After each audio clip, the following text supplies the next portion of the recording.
안녕하세요. 저는 공무원으로 일하고 있는 40대 남자입니다. 저는 지금 천사같이 착한 아내 덕분에 자식도 둘 낳고 행복한 가정을 이루고 살고 있는데요. 저에게 너무 소중한 아내를 못 살게 굴고 상처 줬던 사람이 있었습니다. 저는 오늘 저희 아내가 겪었던 그 일에 대해 이야기해보고 싶어요. 끝까지 잘 들어주시면 감사하겠습니다.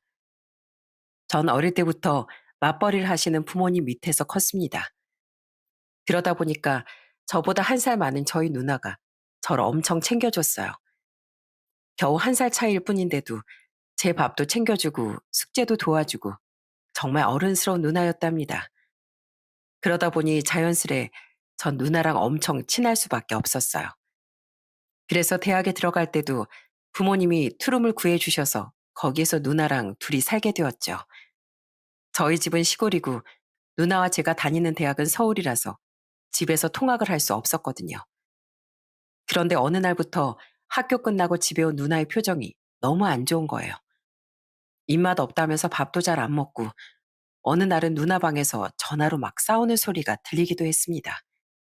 저는 너무 걱정되는 마음에 누나한테 넌지시 물어본 적도 있었어요. 누나, 요즘에 무슨 일 있어? 내가 진짜 걱정돼서 그러니까 나한테 얘기 좀 해봐. 어? 아니야. 나 진짜 아무 일도 없어. 난 괜찮으니까 걱정하지 마.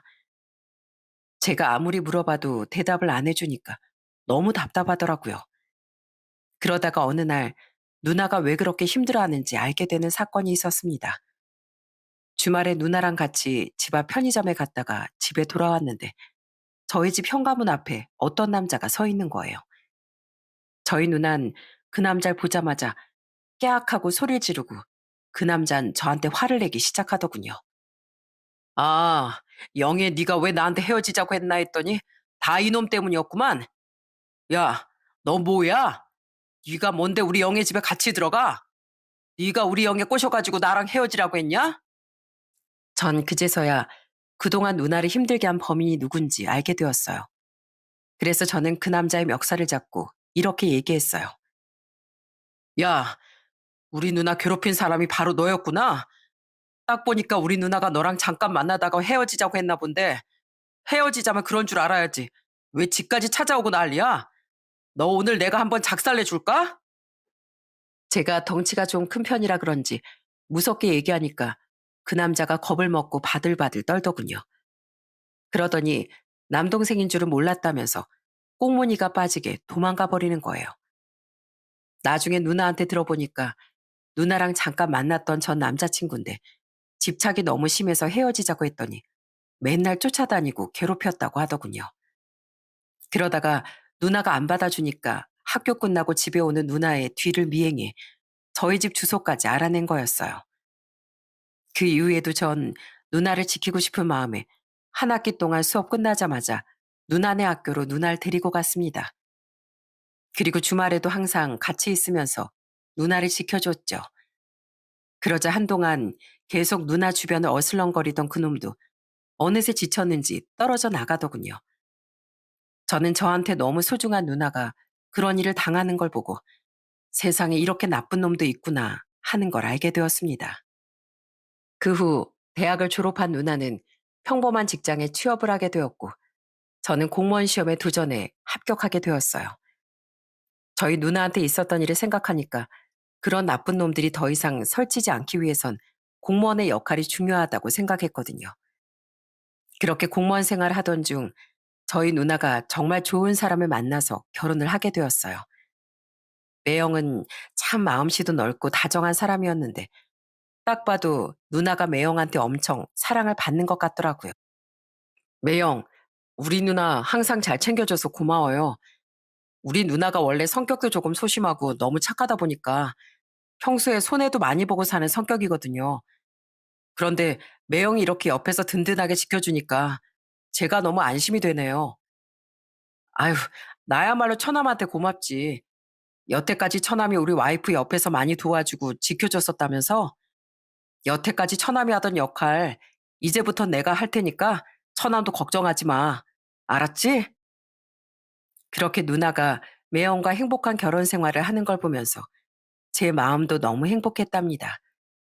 그러다가 제 나이 30대 초반에 저도 지인의 소개로 지금의 아내를 만나게 되었어요. 아내는 정말 상냥하고 착한 사람이었는데 결혼 전에 한 번은 저한테 이런 얘기를 하더라고요. 오빠, 내가 그동안은 오빠한테 얘기를 안 했는데 사실 우리 집이 조금 특별한 편이야. 내가 태어나자마자 우리 엄마가 돌아가시고 나 7살 때 우리 아빠가 새엄마랑 재혼을 하셨거든. 그때 새엄마가 나보다 2살 어린 아들을 데려왔었고 우리 아빠하고 사이에서 막내 남동생까지 낳으셨어. 그래서 그런지 남들은 재혼 가정이라고 안 좋게 보기도 했는데 난 그래도 우리 가족이 너무 좋더라고. 아내는 혹시라도 제가 재혼 가정에 대해 안 좋게 생각할까 봐 얘기를 한 거였는데 저는 그게 별로 문제가 된다고 생각하지 않았어요. 오히려 가족한테 정이 많은 것 같아서 좋아 보였어요. 물론 저희 부모님도 마찬가지였죠. 그래서 저는 30대 초반에 아내와 결혼을 하게 되었습니다. 아내는 워낙에 싹싹하고 밝은 성격이라 결혼 후에 저희 집에 엄청 잘하더라고요. 특히 저희 누나랑 엄청 친해서 둘이 쇼핑도 많이 다녔답니다. 어머님, 저희 어때요? 저랑 형님이랑 이렇게 옷 맞춰 입으니까 완전히 쌍둥이 같죠? 어머나, 진짜 그렇게 입으니까 둘이 완전 자매 같네. 나도 모르게 딸을 한 명이 아니라 2명 낳았나 보다. 그런데 너희는 어쩜 그렇게 단짝처럼 잘 붙어 다니니? 형님이 워낙에 저한테 잘해주시니까 제가 형님을 좋아할 수밖에 없잖아요. 그나저나 어머님, 저희가 어머님 선물도 사왔어요. 짜잔! 어때요? 이번엔 어머님이랑 셋이서 커플로 입어요. 이렇게 하고 돌아다니면 셋이 자매인 줄 알지도 몰라요. 아이고, 내가 이 나이에 너희랑 자매 소리 들으면 영광이지. 그럼 진짜 자매 소리 들을 수 있나? 한번 입어볼까? 아내는 처가에서도 정말 애교 있는 예쁜 딸이었어요. 처가에 가면 맨날 장인 장모님한테 보고 싶었다고 안기고 음식 하나도 장인 장모님 입에 직접 넣어드리더라고요. 그러다 보니까 장인어른이 저희 아내를 정말 예뻐하시고 덩달아 저까지 예쁨을 많이 받았습니다. 자네, 혹시 장어 먹을 줄 아나? 내가 장어를 엄청 좋아하는데 자네도 먹을 줄 알면 같이 먹으러 가세. 장어요? 저 장어는 없어서 못 먹죠. 그래? 진짜 장어를 좋아한단 말이야? 아이고, 그럼 내가 우리 곽서방한테 오늘 장어 잔뜩 사줘야겠네. 아니, 장어가 남자한테 얼마나 좋은 건데 우리 아들들은 징그럽다고 안 먹더라고. 그런데 그때 옆에 있던 막내 처남이 깔깔 웃으면서 이러더라고요. 이야, 우리 아버지 이제 장어 같이 먹을 사람 생겨서 좋으시겠네요. 아유, 나도 웬만하면 아버지랑 같이 먹어드리고 싶은데 영 제 입맛에는 안 맞아서요. 매영, 저희 아버지랑 장어 실컷 드시고 오세요. 막내 처남은 저희 아내보다 8살이 어렸는데 아내랑 둘이서 엄청 친하더라고요. 한 번은 막내 처남이랑 저희 아내랑 셋이서 술을 마시다가 막내 처남이 옛날 얘기를 해준 적이 있었어요. 매영, 전 우리 누나가 매영같이 좋은 사람 만나서 너무 기뻐요. 사실 저 어릴 때 저한테 엄마 역할 해준 게 바로 누나였거든요. 저희 부모님이 공장 운영하시느라 바쁘신 바람에 저한테 기저귀도 갈아주고 우유도 먹여주고 저 유치원 갈 땐 옷도 입혀준 게 바로 저희 누나였어요. 학교 다닐 때도 누나가 집에서 공부도 가르쳐주고 얼마나 저한테 잘해줬는지 몰라요. 저도 저희 누나랑 정말 돈독했기 때문에 저희 아내와 막내 처남이 잘 지내는 게 너무 좋아 보이더군요. 그렇게 막내 처남과도 잘 지내면서 결혼 생활을 하던 중 결혼한 지 1년 만에 아내가 아들을 낳게 되었습니다. 그때 저희 부모님이 얼마나 좋아하셨는지 몰라요. 아이고, 이 예쁜 다리가 퉁퉁 부은 것 좀 봐. 우리 며느리가 손주 낳느라고 몸이 아주 말이 아니네. 예, 내가 다리 좀 주물러 줄 테니까 이리 누워봐라. 원래 애 낳고 나면 혈액순환이 안 돼서 몸이 여기저기 붓는 거거든. 어머니, 저 이런 거 안 해주셔도 괜찮은데 저 마사지 해주시면 어머님이 더 힘드시잖아요. 내가 힘들 게 뭐가 있어. 넌 10달 동안 우리 손주 뱃속에 품고 있느라 고생하고 또 진통 겪으면서 출산하느라 힘들었잖니. 내가 그래도 시애미로서 며느리한테 이 정도는 해줄 수 있지. 아내는 그런 저희 어머니한테 엄청 고마워하더라고요. 저희 부모님은 아내를 워낙 예뻐하셔서 그 이후에도 엄청 많이 챙겨주셨어요. 그런데 반대로 저희 장모는 딸이 손주를 낳았는데도 별로 기뻐하는 기색도 없으시고 무심하게 선물만 주시더군요. 수정아, 이거 아기 기저귀랑 젖병이거든. 오늘 마트 갔는데 세일하길래 사왔으니까 써라. 그 이후에 저희 아내가 딸도 하나 낳았는데 그때도 장모는 여전히 무뚝뚝 하시더군요. 그런데 아내랑 결혼 생활을 하다 보니 장모 성격이 저희 아내한테만 무뚝뚝하다는 걸 알게 되었죠. 은근히 아내랑 처남들을 차별하셨는데 그중에서도 둘째 처남을 그렇게 예뻐하시더라고요. 한 번은 저희 아내의 생일이었는데 장모가 생일상을 차려주신다고 해서 처가에 가게 되었습니다. 그런데 저는 차려진 생일상을 보고 깜짝 놀라고 말았어요. 분명히 저희 아내 생일인데 아내가 잘 안 먹는 해물찜이 차려져 있는 거예요. 그런데 그 해물찜이 둘째 처남이 제일 좋아하는 음식이었는지 둘째 처남만 신나서 허겁지겁 먹더라고요. 아이고, 역시 우리 정혁이가 잘 먹네. 사람은 이렇게 뭐든지 복스럽게 먹어야 복이 들어오는 거야. 그나저나 수정이 너, 내가 기껏 생일상 차려줬더니 왜 이렇게 깨작거리면서 먹니? 너 먹는 것만 보면 나까지 밥맛이 뚝 떨어진다. 너 설마 아직도 편식하는 거야? 그런데 그때 조용히 식사만 하시던 저희 장인어른께서 한마디 하시더군요. 당신은 지금 뭘 잘했다고 큰 소리야? 우리 수정이 생일인데 당연히 수정이 좋아하는 음식으로 해줬어야지. 평범하게 미역국 끓였으면 수정이가 얼마나 맛있게 잘 먹었겠어? 아니, 생일에 미역국은 식상하니까 그렇지. 그리고 난들 수정이가 아직도 편식할 줄 알았나? 직장 생활하고 결혼까지 했으니까 당연히 고친 줄 알았지. 그런데 그 이후에도 장모는 자꾸만 둘째 처나만 챙기더군요. 한 번은 저희 아내가 회사에서 보너스를 받았다면서 그걸로 처가 식구들한테 한턱 쏘겠다고 한 적이 있었어요. 그래서 아내가 뭐 먹으러 갈지 장모한테 전화해서 물어보는데 장모가 저희 아내한테 이러시는 거예요. 예, 보너스 받았으면 그 돈으로 그냥 우리 정혁이 용돈이나 줘라. 정혁이 이번에 다니던 회사 그만두고 잠깐 쉬고 있는 거 알잖니. 용돈이라도 있어야 친구도 만나고 술도 사 먹고 하지. 결국 아내는 골치가 아팠는지 그냥 장모와 상의하지 않고 자기가 알아서 식당을 예약하더군요. 그러다가 둘째 처남이 다시 취업을 하게 되었는데 이번엔 또 장모가 아내한테 전화해서 이러시는 거예요. 수정아, 네 동생 취업했는데 선물 없니? 그래도 누나가 돼서 동생한테 정장이나 구두 한 켤레라도 사줘야지. 네 동생 네가 안 챙기면 도대체 누가 챙기니? 아내가 그 전화를 받고 한숨을 푹푹 쉬길래 저는 장모가 너무 둘째 처나만 챙기는 것 같아 아내한테 이렇게 물어봤습니다. 여보, 장모님은 왜 이렇게 둘째 처남한테만 이거 해줘라 저거 해줘라 하시는 거야? 게다가 첫 취업도 아니고 잠깐 쉬다가 재취업한 거잖아. 그러는 당신 취업할 땐 둘째 처남이랑 장모님이 선물을 해주셨어? 아니, 나 취업할 땐 아무것도 없었지. 물론 우리 아빠랑 막내 동생이 선물해주긴 했지만 엄마랑 정혁인 아무 관심도 없었는데 뭘. 오히려 엄만 나보고 이제 취업했으니까 한 달에 생활비 30만 원씩 내라고 하더라고. 저는 은근히 장모한테 차별받는 아내가 안쓰럽게 느껴졌어요. 그럼에도 불구하고 저희 아내는 모든 가족을 다 사랑하는 사람이었습니다. 그렇게 결혼 생활하던 중 둘째 처남이 결혼을 하게 되었어요. 그런데 하루는 장모가 저희 아내한테 전화해서는 주말에 집으로 오라고 하시는 거예요. 수정아, 이번 주 토요일에 정혁이가 신혼여행 갔다가 우리 집으로 온단다.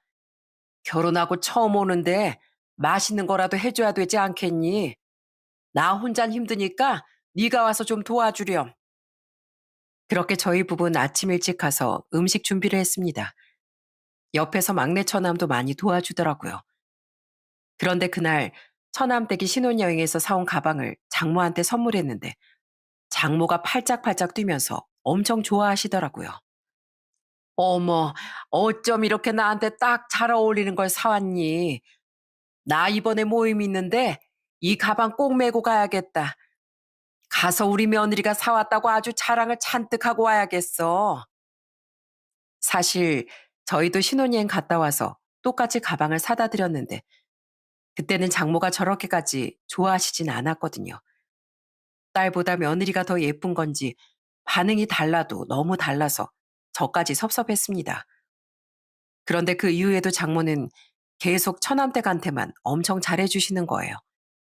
비싼 옷에 화장품에 먹거리까지 사주시고 처남댁 생일 땐 처남댁이 소고기를 좋아한다고 하니까 비싼 소고기집에 가서 소고기를 사주시더라고요. 그런데 처남댁이 조카를 출산한 지 얼마 안 됐을 때 저희 아내가 처남댁한테 안부 전화를 한 적이 있었습니다. 그런데 전화를 끊은 아내의 표정이 너무 안 좋은 거예요. 제가 왜 그러냐고 물어보니까 아내가 이러더라고요. 아니, 우리 엄마가 올케한테 비싼 산후조리원을 끊어주셨다네? 거기다가 손주 낳느라 고생했다고 현금 300만 원을 주셨대. 내가 우리 애 낳았을 땐 기저귀랑 젖병만 사다 주시더니. 그런데 장모한테 너무 차별을 받아서 그런 걸까요? 저희 아내가 장모랑 있을 땐 맨날 표정이 안 좋았는데 저희 집에만 가면 얼굴이 엄청 밝아지는 거예요. 한 번은 저희 식구들과 다 같이 술을 한 잔 먹은 적이 있었는데 살짝 취한 아내가 저희 어머니한테 안기면서 이러더라고요. 어머님, 전 어머님도 좋고 아버님도 좋고 형님도 좋고 다 좋은 거 있죠? 전 아무래도 시댁 식구들을 너무 잘 만났나 봐요. 저 나중에 다시 태어나면 어머님 딸로 태어날 거예요. 그 모습을 본 저희 가족들은 귀엽다면서 웃었지만 전 왠지 모르게 가슴이 조금 아프더라고요. 아내가 술김에 왜 그런 말을 했는지 알 것 같았거든요. 그래서 저는 다음날 아내한테 그동안 궁금했던 걸 물어봤습니다. 여보, 둘째 처남이랑 그렇게 차별받으면 섭섭하지 않아? 보니까 장인어른은 당신이 이렇게까지 차별받는 것도 모르시는 것 같은데 장모님한테 직접 말씀드리기 힘들면 장인어른한테라도 말씀드려봐야 되는 거 아니야? 에이, 그냥 나만 조금 서운한 거 참으면 되는데 뭐하러 그래. 괜히 엄마한테 그런 얘기했다가 서로 기분 상하는 것도 싫고 아빠한테 얘기해서 집안에 분란 생기게 하고 싶지도 않아. 그냥 나 하나만 참으면 우리 가족 전부 다 안 싸우고 행복하게 살 수 있잖아. 저는 그 말이 이해가 되지 않았지만 아내의 생각이 워낙 확고해서 아내의 의견을 존중해 주기로 했습니다. 하지만 때때론 제가 먼저 나서서 한바탕 엎어버리고 싶을 때도 많았어요. 그런데 시간이 흘러 어느덧 제가 결혼한 지 8년쯤 됐을 때 처가에 정말 청천벽력 같은 일이 일어나고 말았습니다. 최근에 몸이 좀 안 좋다고 하시던 저희 장인어른께서 병원에 갔다가 췌장암 진단을 받고 마신 거예요. 저희 아내는 너무 큰 충격을 받아서 펑펑 울더라고요. 여보, 우리 아빠 어떡해? 췌장암이 암 중에서도 제일 무섭다고 하는데 우리 아빠 이러다가 큰일 나면 어떡하냐고. 그 후 장인어른은 투병 생활을 시작하게 되셨고 저희 부부는 장인어른이 걱정되어 예전보다 더 자주 찾아뵙게 되었습니다. 그런데 하루하루 장인어른이 건강해지시기만을 바라며 지내던 중 장모가 저희 아내한테 전화해서는 이러시는 거예요. 수정아, 네 아빠가 아프고 나서 나 혼자 공장 운영하려니까 아주 죽을 맛이다. 일손은 너무 딸리는데 직원은 안 구해지고 지금 있는 직원들만 데리고 하자니 도저히 공장이 안 돌아간다. 그래서 말인데 네가 아빠 대신에 와서 일 좀 도와주면 안 되겠니? 내가 월급은 따박따박 밀리지 않고 주마. 아내는 그 전화를 받고 저와 상의를 하더니 결국은 그 공장에서 일을 하겠다고 하더군요. 저희 아내가 애들을 키우느라고 회사를 그만뒀다가 마침 그때 다시 취업하려고 알아보고 있는 중이었거든요. 게다가 평소에 장인어른께서도 회사가 잘 돌아가는지 걱정이 많으셔서 그 걱정을 덜어드리기 위해 일을 하겠다고 한 것도 있었습니다. 장인어른의 공장은 세탁 공장이었는데 아내는 일이 엄청 힘든지 집에 오면 바로 골아 떨어지더라고요. 하지만 아내는 그렇게 고생하면서도 틈만 나면 저랑 같이 장인어른의 병문안을 갔습니다. 아빠, 몸은 좀 괜찮으세요? 평생 부지런하게 일하시다가 이렇게 병원에 누워 계시려니까 답답하시죠? 아니다. 그래도 너랑 우리 정민이가 자주 와주니까 얼마나 기운이 나는지 몰라. 그나저나 청혁이 그놈도 너희 둘처럼 좀 착실하게 살았으면 좋겠는데 내가 이렇게 병원에 누워 있는데도 걱정도 하나 안 하고 툭 하면 나한테 전화해서 돈 좀 보내달라고 하더구나. 아휴, 내가 그놈한테 회초리를 더 들었어야 했는데. 그러자 옆에 있던 막내 처남이 한숨을 푹 쉬면서 이러더군요. 아휴, 형은 아직도 그 모양이에요? 우리 아버지가 우리 키우느라 얼마나 고생하셨는데 왜 아직도 돈 달라는 한심한 소리만 하고 있냐고요. 둘째 처남뿐만 아니라 장모도 공장 일이 바쁘다면서 병문안을 잘 오지 않는다고 하시더군요. 장인어른도 내심 그게 섭섭하신 것 같았어요. 그런데 계속 공장 일을 하던 저희 아내가 언젠가부턴 너무 힘들어 보이는 거예요. 퇴근하고 오면 표정도 맨날 안 좋길래 왜 그러냐고 물어보니까 별일 아니라면서 말을 안 해주더군요. 그런데 하루는 퇴근하고 아내가 집에서 밥을 먹다가 코피를 주르륵 흘린 적이 있었어요. 저는 너무 깜짝 놀라서 아내한테 이렇게 말했습니다. 여보, 괜찮아? 병원 가야 되는 거 아니야? 아니, 요즘에 당신 안색도 너무 안 좋고 엄청 피곤해 하잖아. 이참에 장모님한테 말씀드려서 하루 쉰다고 해. 공장 일보다 당신 건강이 더 중요하잖아. 에이, 무슨 코피 한 번 흘렸다고 병원을 가고 일을 쉬어. 잠깐 휴지로 맞고 있으면 멈출 테니까 걱정하지 마. 아내는 그렇게 얘기하면서 절 안심시키려고 했지만 저는 계속 걱정이 되더군요. 그런데 아내가 공장에서 일한 지 7개월쯤 됐을 때 제 걱정이 현실로 일어나게 된 사건이 있었어요. 그날은 제가 지방 출장을 가서 정신없이 일하고 있었는데 나중에 휴대폰을 확인했더니 한참 전에 아내한테서 문자가 와 있는 거예요. 그런데 그 문자 내용이 너무 이상했습니다. 여보, 난 너무 힘들어. 도저히 못 버티겠어. 나 좀 도와주면 안 될까? 전 아무래도 무슨 일이 일어난 것 같은 느낌에 아내한테 바로 전화를 했습니다. 그런데 아무리 전화를 해도 전화를 받질 않는 거예요. 그래서 공장으로 전화를 해봤더니 전화를 받은 공장 직원이 저한테 이러더군요. 사모님 아까 병원에 실려가셨어요. 점심시간에 좀 크게 다치셨거든요. 저는 그 말을 듣고 깜짝 놀라서 바로 아내가 있는 병원으로 달려갔습니다. 병원까지 가는 내내 아내한테 무슨 일이 생겼을까봐 얼마나 마음을 졸였는지 몰라요. 그런데 병원에 도착해서 아내가 있는 병실 앞에 도착을 했는데 마침 병실 안쪽에서 장모가 나오더군요. 장모님, 저희 와이프 어떻게 된 거예요? 네? 그런데 장모는 당황스러워하는 얼굴로 병실 문을 막고선 저한테 이러는 거예요. 내가 천천히 얘기해 줄 테니까 일단 돌아가게. 의사가 안정을 취해야 된다고 했으니까 지금 들어가면 안 돼. 그게 무슨 말씀이세요? 들어가면 안 된다뇨? 아이, 글쎄, 지금은 못 들어간다니까 그러네. 우리 수정이 내가 알아서 보살필 테니까 자네는 얼른 집으로 돌아가게. 제가 남편인데 어떻게 그냥 집으로 돌아갑니까? 저 무슨 일이 있어도 저희 와이프 지금 무슨 상태인지 봐야겠습니다. 저는 너무 걱정되는 마음에 장모를 밀치고 병실 안으로 들어갔어요. 그리고 그 안에서 충격적인 아내의 모습을 보게 되었습니다. 아내가 어딜 많이 다쳤는지 온 몸에 깁스를 하고 있었거든요. 장모님, 이게 어떻게 된 일입니까?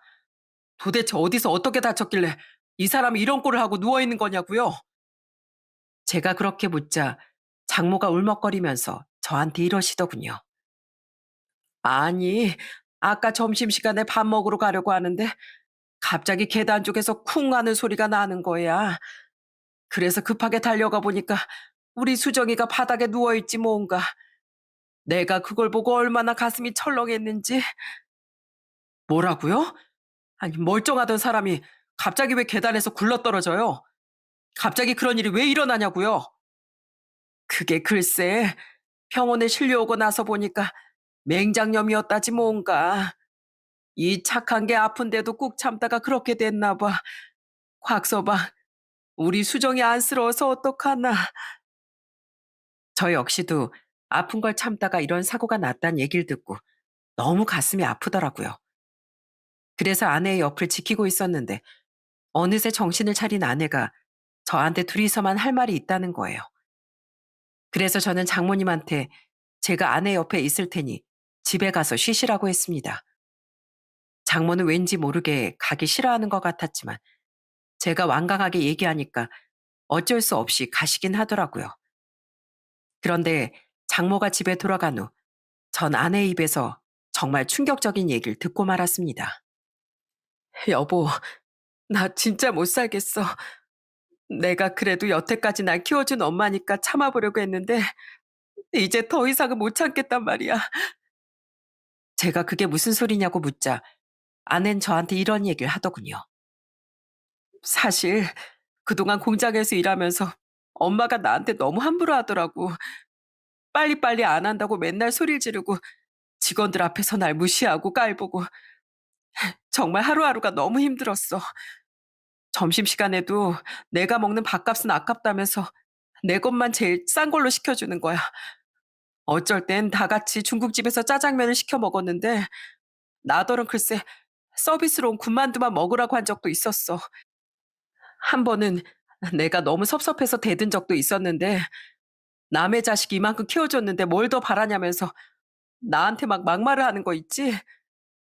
난 그래도 엄마가 진짜 내 엄마라고 생각했는데 엄만 날 딸로 생각하지도 않았었나 봐. 뭐라고? 그게 정말이야? 장모님이 여태까지 당신한테 그런 식으로 하셨다고? 아니, 당신이랑 둘째 처남이랑 차별하는 건 알았지만 어떻게 딸한테 그렇게까지 하실 수가 있어? 나도 모르겠어. 게다가 3개월 전부터 나한테 월급도 안 주더라고. 회사 사정이 어렵다길래 어쩔 수 없다고 생각하고 당신한텐 얘기 안 했었던 거야. 그래도 난 내가 계속 참고 배려해주면 나아질 줄 알았거든? 근데 그게 아니더라. 오늘도 아침부터 식은땀이 줄줄 날 정도로 배가 너무 아파서 엄마한테 병원을 가겠다고 몇 번이나 얘기를 했는데 바빠 죽겠는데 어딜 가냐면서 오히려 막 나한테 화를 내는 거야. 내가 아파서 제대로 걷지도 못하는데도 엄마 눈에 그게 보이지도 않았나 봐. 그래서 억지로 참고 일하다가 계단에서 굴러떨어지고 만 거야. 나 진짜 너무 억울하고 서러워. 저는 그 얘기를 듣고 정말 기절초풍하는 줄 알았습니다. 아무리 친딸이 아니라고 해도 어떻게 이렇게까지 할 수가 있나요? 게다가 저희 아내가 그동안 장모한테 못했던 것도 아니고 그렇게 많은 차별을 당하면서도 엄마라고 따랐는데 정말 너무하다는 생각이 들었습니다. 그런데 나중에 공장 직원으로부터 저희 아내가 병원에 실려갔다는 소식을 들은 저희 장인어른이 병원으로 달려오셨어요. 요양병원에 계셨는데 딸이 너무 걱정돼서 외출하고 오신 거였죠. 아내는 장인어른 앞에서 오늘 있었던 일뿐만 아니라 그동안 차별받고 살았던 것까지 다 얘기하기 시작하더군요. 장인어른은 큰 충격을 받으셨는지 한동안 아무 말씀도 못 하시다가 아내한테 이러시더군요. 수정아, 내가 정말 미안하다. 네가 그동안 그렇게 서럽게 지내는 줄도 모르고 내가 애비로서 아무것도 못 해줬구나. 그동안 가족들 때문에 참으면서 얼마나 서러웠니. 아이고, 불쌍한 내 딸. 아빠가 정말 미안하다. 나중에 소식을 듣고 달려온 막내 처남도 이 모든 얘기를 듣고선 엄청 화를 내더라고요. 정말 그날은 가족들 전부가 난리도 아니었습니다. 그런데 그날 장인어른께서 저보고 하루만 기다려달라고 하시더군요. 그러더니 다음날 저보고 같이 집으로 좀 가자고 하셨어요. 그런데 장인어른께선 처가에 들어가자마자 장모한테 불같이 화를 내시더군요. 당신 지금 이게 뭐 하는 짓이야? 우리 수정이가 배 아파서 병원에 좀 가겠다는데 엄마라는 인간이 병원에도 못 가게 하고 일을 시켜? 우리 수정이가 얼마나 정신이 아득할 정도로 아팠으면 그 계단에서 다 굴러떨어졌겠어. 당신이 그러고도 사람이야? 아니, 난 수정이가 그렇게까지 아픈 줄은 몰랐지. 수정이가 원래 평소에 아파도 알아서 병원에 잘 가고 씩씩한 애였잖아. 그래서 그날도 평소처럼 잘 참을 수 있는 줄 알았지. 당신은 지금 그걸 말이라고 해? 수정이가 평소에 왜 잘 참고 병원도 알아서 갔겠어? 당신이 우리 수정이를 딸로도 생각 안 하고 정혁이랑 차별하면서 키웠으니까 그런 거 아니야? 얼마나 엄마한테 의지할 수가 없었으면 그 어린애가 어릴 때부터 참는 법만 배웠겠냐고. 진짜 왜 그래? 이번엔 내가 실수한 거야. 사람이 살다 보면 판단을 잘못해서 그럴 수도 있지. 뭘 그걸 가지고 이렇게까지 화를 내고 그래. 장모는 잘못한 게 없다는 듯 적반하장으로 나오더군요. 그런데 장인어른께선 얼굴이 울그락불그락해지시더니 더 크게 화를 내셨어요. 실수? 실수 좋아하시네. 당신 우리 수정이한테 3개월 동안 월급도 안 줬다며? 회사가 어렵다는 핑계로 수정이 보고 참으라고 했다던데 도대체 우리 회사가 뭐가 어렵다는 거야? 그래놓고 정혁이 그놈한텐 돈을 그렇게 많이 퍼다 줘? 내가 어제 수정이한테 월급 안 줬다는 얘기 듣고 하도 이상해서 회사 통장 다 확인해 봤어. 그런데 여태까지 나 몰래 정혁이 그놈한테 1,000만 원씩 2,000만 원씩 잘도 보냈더라. 당신이 나 몰래 그놈한테 보낸 돈이 몇 억이야 몇 억. 알아? 아니, 자식한테 돈 좀 줄 수도 있지 왜 그래.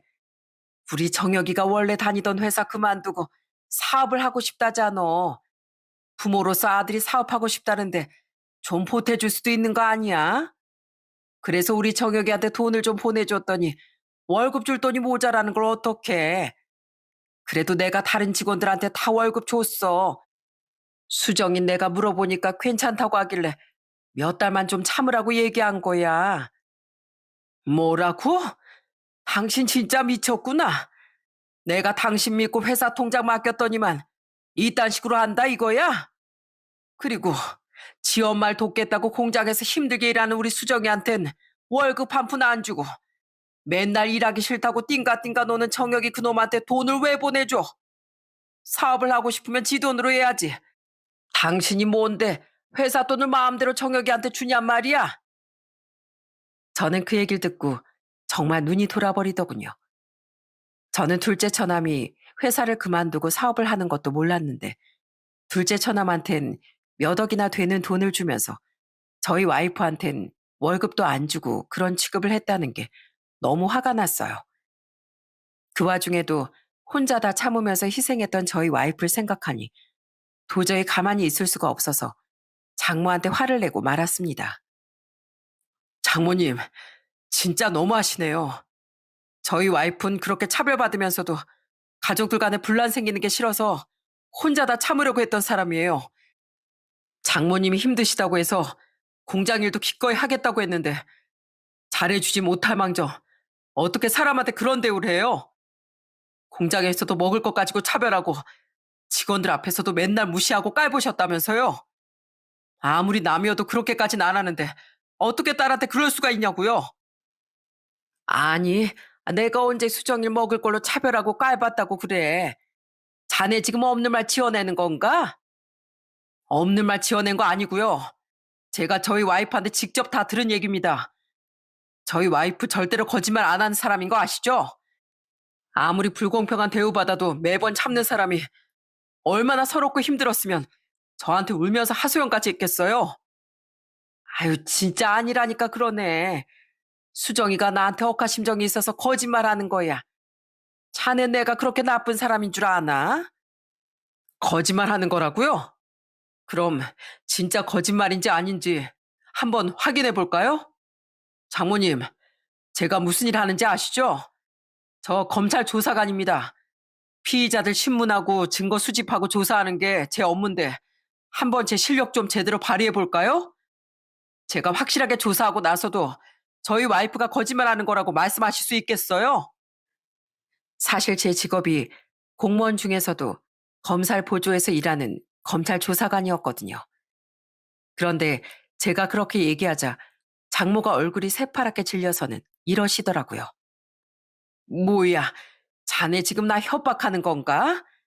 검찰 조사관이라고. 아니, 그렇게 죄 없는 사람한테 함부로 얘기해도 되는 거냐고. 죄가 정말로 없는지 있는진 조사해보면 다 나옵니다. 공장에 CCTV도 있고요. 공장 직원들한테 증언도 받을 수 있고요. 끝까지 떳떳하다고 하시니까 제가 오늘부터 제대로 털어드리겠습니다. 그러니까 각오하세요. 뭐야? 자네 지금 그거 진심으로 하는 얘긴가? 그래요, 진심입니다. 저도 제가 세상에서 제일 사랑하는 저희 와이프가 그렇게 당하고 사는 거 도저히 못 보겠네요. 그러니까 지금부터라도 저희 와이프한테 그런 식으로 행동하신 거 반성하면서 사세요. 아시겠어요? 제가 그렇게 말하자 장모는 아무 말도 못하고 바닥에 털썩 주저앉더군요. 저는 도저히 화가 가라앉지 않아서 그대로 처가에서 나오고 말았습니다. 그리고 바로 아내가 입원한 병원으로 가서 아내의 손을 잡고 이렇게 얘기했어요. 여보, 이젠 더 이상 참고 살 필요 없어. 당신한테 나도 있고 장인어른도 있고 막내 처남도 있잖아. 그리고 우리 가족들도 있는 거 알지? 그러니까 이제부턴 진정으로 당신을 사랑하는 사람들이랑만 행복하게 살자. 어? 알았어, 여보. 나도 이젠 그렇게 할래. 난 그냥 엄마라는 사람은 없다고 생각하면서 살 거야. 평생 가족들을 위해서 참고 살던 저희 아내가 처음으로 큰 결심을 하게 되는 순간이었어요. 그 후 아내는 퇴원을 하게 되었지만 한동안은 계속 깁스를 하면서 살았어요. 장인어른도 다시 요양병원으로 돌아가셨는데 어느 날 저희 아내랑 막내 처남한테 큰 돈을 보내주시더군요. 여쭤보니까 장모가 둘째 처남한테 해준 돈을 똑같이 나머지 자식들한테도 해준 거라고 하셨습니다. 그런데 둘째 처남이 그걸 어떻게 알았는지 갑자기 저희 집에 찾아온 거예요. 하필 그날 장인어른께서 잠깐 병원에서 외출해서 막내 처남과 같이 저희 집에 와 계셨는데 둘째 처남이 저희 집에 들어오자마자 어이없어 하는 표정으로 이러더라고요. 뭐야, 누나한테 따지러 왔더니 여기 아버지랑 정민이까지 있네. 이제 보니까 나만 빼고 셋이서 아주 짝짝꿍하고 있었구만. 아버지, 이왕 여기 계신 거 아버지한테 직접 물어보면 되겠네요. 왜 치사하게 누나랑 정민이한테만 돈 보내주셨어요? 전 자식도 아니에요? 설마 전 아버지 피 안 섞였다고 차별하시는 거예요? 그러자 장인어른께선 둘째 처남한테 크게 호통을 치시더군요. 야, 이 못난 놈아. 넌 이미 네 엄마가 돈 보내줘서 충분히 가져다가 썼잖아. 여태까지 너 혼자만 다 받았으니까 나머지 자식들한테도 똑같이 나눠주겠다는데 도대체 뭐가 불만이야? 에이씨, 난 그 돈 벌써 다 썼단 말이에요. 난 지금 돈 한 푼 없이 빈털털인데 누나랑 정민이한테만 돈 주면 억울하잖아요. 억울한 건 네가 아니라 네 누나랑 정민이겠지. 너 여태까지 네 엄마 등에 업고 네 멋대로 살아온 거 기억 안 나냐? 제발 사람이라면 정신 차리고 똑바로 살 생각을 해. 네 엄마처럼 남한테 피해주면서 이기적으로 살 생각하지 말고. 알았어? 아, 내가 뭘 잘못했다고 그래요? 아무튼 나도 돈 필요하니까 당장 돈 보내줘요. 당장 돈 달라고요. 둘째 처남이 그렇게 소리를 치자 이번엔 막내 처남이 나섰습니다. 형, 제발 그만 좀 해. 나이가 몇인데 아직도 그따위로 살아? 어머니가 형만 좋아하는 바람에 여태까지 형은 편하게 살았잖아. 형이 그렇게 어머니한테 편애받을 때 우리 누난 혼자 얼마나 서러움을 감추면서 살았는지 알아? 난 우리 어머니도 용서 못하지만 형도 용서 못해. 그러니까 더 욕심 부리지 말고 제발 형 능력으로 알아서 살아. 여태까지 받을 만큼 받았으니까 이제 우리 앞에 나타나지 말라고. 뭐라고? 너 지금 말 다 했어? 그래, 말 다 했다. 그러니까 당장 여기서 꺼져. 가서 어머니랑 둘이서 찌지고 볶고 잘 살라고. 알았어? 막내 처남은 그렇게 말하고선 둘째 처남을 밖으로 내쫓아 버리더군요. 장인어른께서도 엄청 화가 나셨는지 계속 한숨을 내쉬셨어요. 그 후 장인어른께선 도저히 장모랑 못 살겠다며 장모한테 이혼을 선언하셨습니다. 그랬더니 장모가 수시로 장인어른한테 찾아와선 이혼하지 말아달라고 애원을 하더라고요. 그래서 제가 시간 날 때마다 요양병원 앞에 지키고 서서 장모를 막아 세웠습니다. 자네, 나 자네 장인 좀 만나봐야겠네. 내가 이 나이에 남편한테 이혼당하고 어떻게 살겠는가? 그러게 자식들 차별하지 말고 똑같이 잘해주셨어야죠. 이건 다 장모님이 자처하신 거니까 그냥 받아들이세요. 안 그래도 저희 장인어른 아프신데 이렇게 자꾸 찾아와서 힘들게 하시는 거 저 용납 못합니다. 그러니까 당장 돌아가세요. 돌아가시라고요. 곽서방, 제발 부탁이네. 제발. 장모뿐만 아니라 둘째 처남도 저희 아내랑 막내 처남한테 전화해서 수시로 돈을 내놓으라고 한다더군요. 하지만 둘 다 꿈쩍하지 않고 둘째 처남의 전화번호를 차단하기까지 했어요. 결국 장인어른은 장모와 재산 분할을 하고 이혼을 하게 되었습니다. 더 이상 공장을 운영할 수가 없어서 공장도 다른 사람한테 팔아버리셨어요. 몸이 그렇게 안 좋은 와중에도 모든 것을 제자리로 돌려놓기 위해 정말 애를 많이 쓰셨습니다. 그런데 그렇게 책임감 강하신 저희 장인어른께서 그 사건이 있은 지 5개월 만에 엄청 위독해지셨어요. 마지막으로 할 얘기가 있다며 저희 부부랑 막내 처남을 부르시더니 이런 말씀을 하시더군요. 수정아, 내가 정말 너한테 미안하다. 내 소중한 딸한테 그렇게 서러운 세월을 겪게 만들다니. 이게 다 내가 애비 자격이 부족해서 그랬던 거였어. 그리고 정민아, 너만큼은 네 형이랑은 다르게 잘 자라줘서 정말 고맙구나. 네가 그래도 네 누나 편을 들어줘서 내가 참 마음이 든든했단다. 그리고 곽서방, 우리 집안에 이렇게 큰일이 있었는데 나서서 증거 수집도 해주고 많이 도와줘서 정말 고맙네. 내가 세상 떠나고 나면 자네가 우리 집안의 기둥 역할을 해줬으면 좋겠어. 자네한테 우리 딸 좀 잘 부탁하네.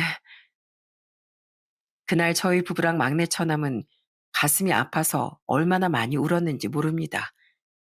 결국 장인어른께선 그 말씀을 하시고 일주일 있다가 돌아가시고 말았어요. 그렇게 장례식을 치르게 되었는데 저희 부모님께서 오셔서 아내를 많이 위로해 주시더군요. 애미야, 네 마음이 지금 많이 힘들지? 그래도 박가사돈께서 너처럼 예쁜 딸을 키울 수 있어서 생전에 참 행복하셨을 거야. 그러니까 우리 박가사돈 좋은 곳에 가서 편히 쉬시라고 기도해드리자. 어, 어머님, 저 진짜 가슴이 찢어질 것 같아요. 저 지금도 저희 아빠가 너무 보고 싶단 말이에요. 그러자 이번엔 저희 아버지가 아내의 등을 토닥거리며 위로해 주시더군요. 에이미야, 박가사돈에 비하면 많이 부족하겠지만 이젠 내가 네 아버지 역할을 해주마. 나한테 너도 너무 예쁜 딸이나 다름없으니까 이젠 우리한테 의지하렴. 알았지? 저희 누나도 옆에서 눈물을 정말 많이 흘리더군요. 그날 아내는 저희 부모님 품에서 얼마나 울었는지 모릅니다. 그렇게 장인어른을 떠나보내드린 후 한동안은 참 힘들었습니다. 그래도 아내가 마음을 굳게 먹고 다시 직장을 구해서 일을 하게 되었어요. 이젠 더 이상 차별하는 가족도 없고 일하는 대가도 제대로 받으니까 아내의 얼굴이 점점 좋아지더라고요. 여보, 나 오늘 월급 받았다? 우리 월급 받은 기념으로 애들 데리고 맛있는 거 먹으러 갈까? 아참, 이왕 먹으러 가는 거 우리 정민이도 부르려고 하는데 어때? 처남도 부르면 나야 좋지. 안 그래도 요즘에 처남이 바쁘다고 해서 못 본지 좀 오래됐잖아. 그러니까 처남도 시간 되면 오라고 해. 그렇게 저희 부부는 막내 처남과 계속 잘 지내면서 살았어요. 막내 처남도 그때 장모랑 둘째 처남한테 많이 실망해서 그 두 사람하고는 아예 절연을 하고 저희하고만 연락하며 지내고 있어요. 저희 부부 역시도 장모랑 둘째 처남이랑 아예 연락도 안 하고 있었고요. 그런데 그런 생활을 3년 정도 했을 때 갑자기 장모가 저희 아내한테 전화를 하더니 이러더라고요. 수정아, 잘 지내니? 엄마가 네 목소리 듣고 싶어서 전화해봤다. 제 목소리가 왜 듣고 싶은데요? 어차피 저랑 피도 안 섞인 남남이잖아요.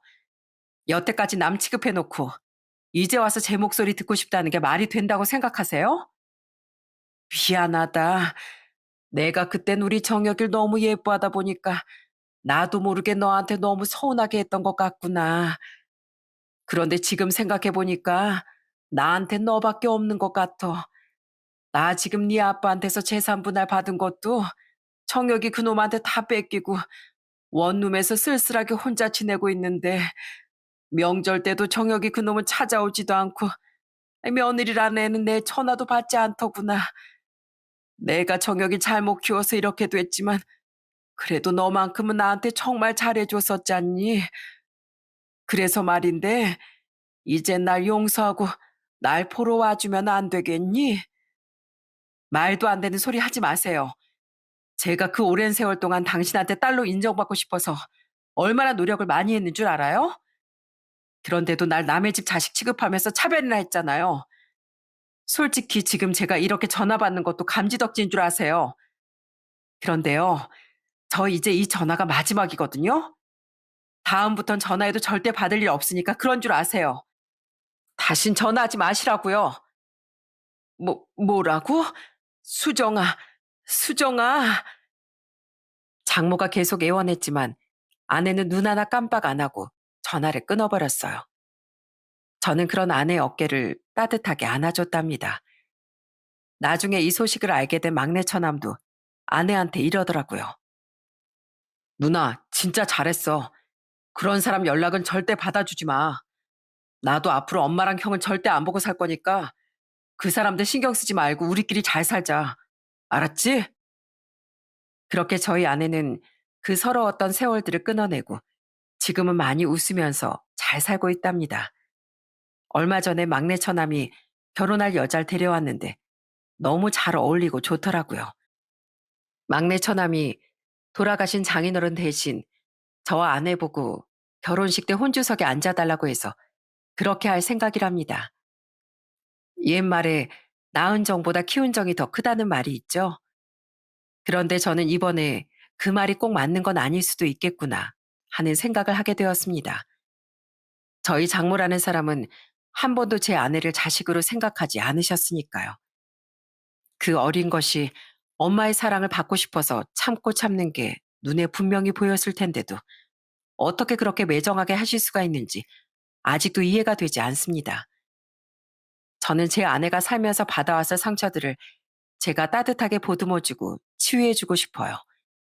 그만큼 아내는 저한테 정말 소중한 사람이니까요. 얼마 전엔 아내랑 처남이랑 같이 장인어른의 낙골당에 다녀왔어요.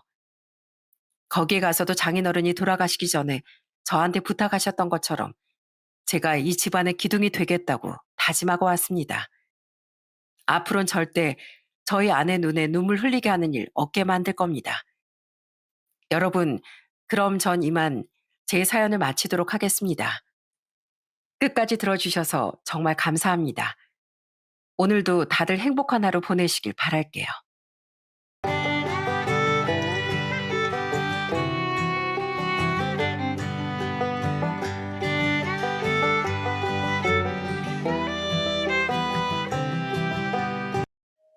안녕하세요. 여러분들은 인연에 대해서 어떻게 생각하시나요? 사람의 인연은 여러 가지가 있다고 하죠. 그 시절에만 있었던 인연도 있지만 어릴 적 인연이 오랜 시간이 지나도 이어지는 경우가 있답니다. 오늘 제가 들려드릴 얘기는 바로 길고도 긴 인연에 대한 이야기입니다. 저에겐 누구보다 소중한 사람들이 있어요. 제가 사랑하는 그 소중한 사람들이 지금까지 겪었던 일들을 들을 때면 전 늘 마음이 아팠답니다. 제가 만일 그 상황이라면 어떤 선택을 했을까 고민할 때도 있었죠. 그럴 정도로 제가 사랑하는 사람들은 수많은 고통을 감내하면서 살았어요. 저에게 소중한 사람들은 여러 사람들이 있지만 오늘의 주인공은 제 엄마입니다. 저희 엄만 다른 사람들과 다른 특별한 점이 있는데요.